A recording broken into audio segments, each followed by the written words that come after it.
Hey, second graders, it's Mrs. Seals back for our next science lab. So the past couple weeks we've been talking about weather. Today we're going to be talking about the moon. So let's get started.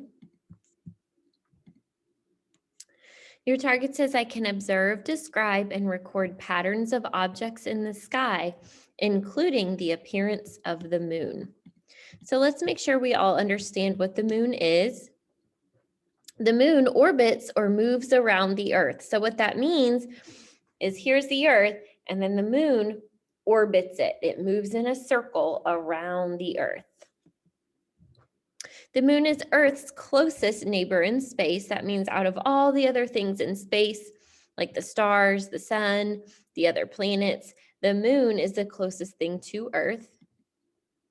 And the moon is made of rock, just like the Earth. That's why astronauts have been able to go and actually walk on the moon, because it's made of rock. So I want to know, why does the moon sometimes look different? Here are some different ways I've seen the moon look. Maybe you've seen some of these too. Look at these pictures. I've seen the moon look all these different ways before. So I want to know, why does the moon appear to change size and shape? I know that the moon is a rock, and I know that rocks don't magically get bigger and smaller. So why does it look like it's getting bigger and smaller? Is it actually getting bigger and smaller? The answer is no. The moon is not actually changing size and shape. It's a rock. What happens is, since the moon is orbiting the Earth, we can only see the part of the moon that the sun is shining on. The moon does not make its own light. The light we see is the sun's light reflecting or bouncing off of it. And since it's moving in a circle or orbiting the Earth, that's why we see different parts of the moon on different nights or at different times. Sometimes, so let's talk about what these are called. Sometimes the sun isn't shining on the moon at all. This is called a new moon. So you can tell in this photo, you can kind of see the moon a little bit, but it's very dark. The sun is not shining on it. And the reason we call this a new moon is because this is when the cycle starts over. And I'll talk to you more about that in a minute. And then sometimes the sun is shining on a small part. This is called a crescent moon, because this shape that we see that the sun is shining on, that's called a crescent shape.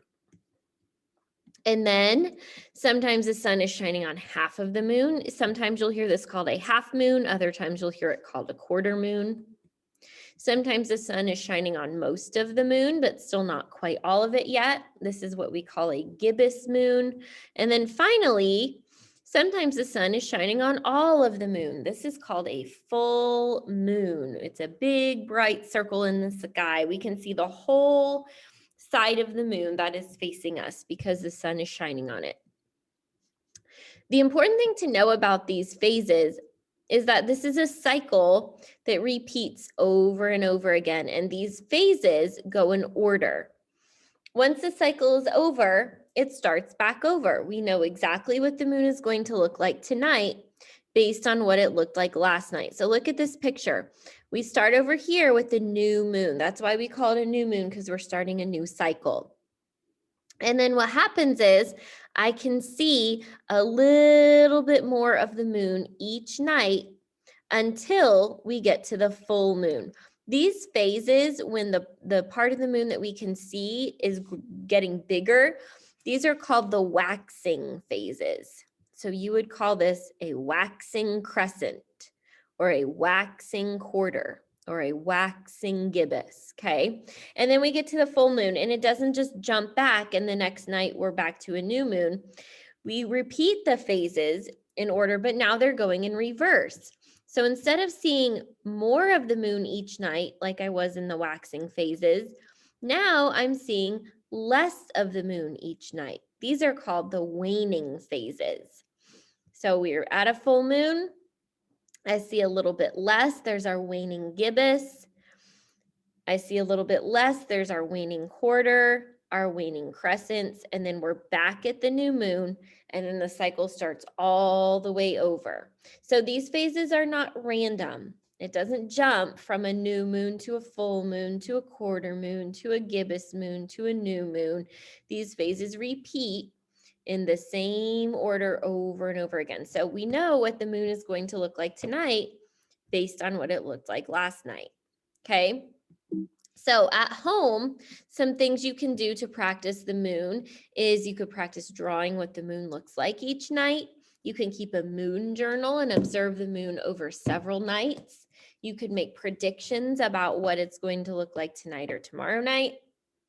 Whatever you decide to do, remember it's not required, but I would love to see it. So feel free to send me a picture. There's my email address.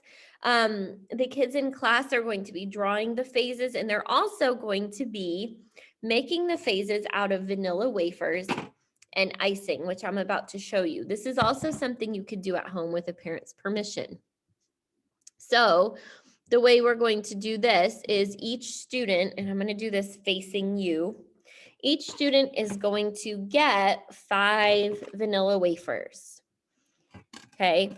And they're also going to get a little bit of icing. So the icing is going to represent the part of the moon that the sun is shining on, the part we can see, okay? So we're going to start with a new moon. So hopefully you remember that when we have a new moon, it's dark. The sun is not shining on a new moon. So I'm not going to add any icing to my new moon because the sun does not shine on it. Then a couple nights later, remember, I can start to see a little bit of the moon, and that's when the moon makes kind of that crescent shape. So I'm going to get a little bit of my icing. And I'll show you in just a second. This is harder with a knife. It's a little bit easier with my finger, so I'm going to use my finger. And I'm just going to make that crescent shape, okay? Because that's all I can see. First, I couldn't see any of the moon. That was my new moon. Then I could see a little bit of that crescent shape. A couple nights later, I can see half the moon. The sun is shining on half of the side of the moon that's facing us. Remember, again, this could be called a half moon or a quarter moon. It has both of those names. So, I got too much icing. I'm going to put icing on half of the cookie that's facing, on half of the cookie. All right, so there's my half moon or my quarter moon. So notice the light from the sun is on the same side of the moon. It's not random, it's just growing larger. First, I couldn't see any of the moon. Then I could see that little crescent shape. Now I can see half. My next phase is going to be the gibbous moon. Hopefully you remember the gibbous moon is when the sun is shining on most of the side of the moon that's facing us. Still not all of it yet. We're still not to our full moon, but we can see most of it, and that is our gibbous moon. So I'm going to cover most of this with icing.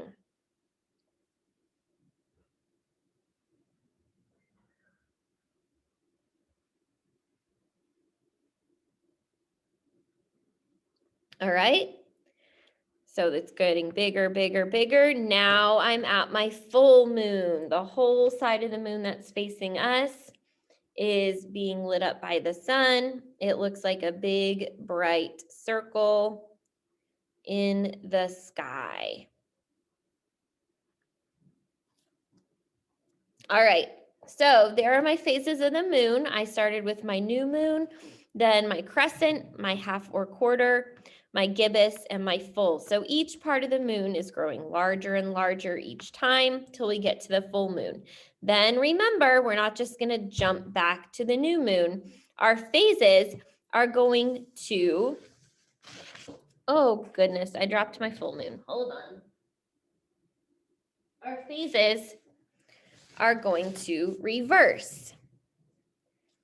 the part I can see will be getting smaller and smaller and smaller until we get back to our new moon. So a couple of safety things. When the kids do this in class, when I give them their cookies and icing, I will be wearing gloves. They'll wash their hands before they do this. They'll be the only person touching it. They will not eat them in class, but they will get to put them in a baggie and take them with them to eat later. We'll also be washing our hands when we're finished with the activity. So we are being very conscious about, you know, who's touching it, making sure our hands are clean, all of that. Anyways, I hope that you guys had a great time learning about the moon and the moon phases. I will see you next week. Bye-bye.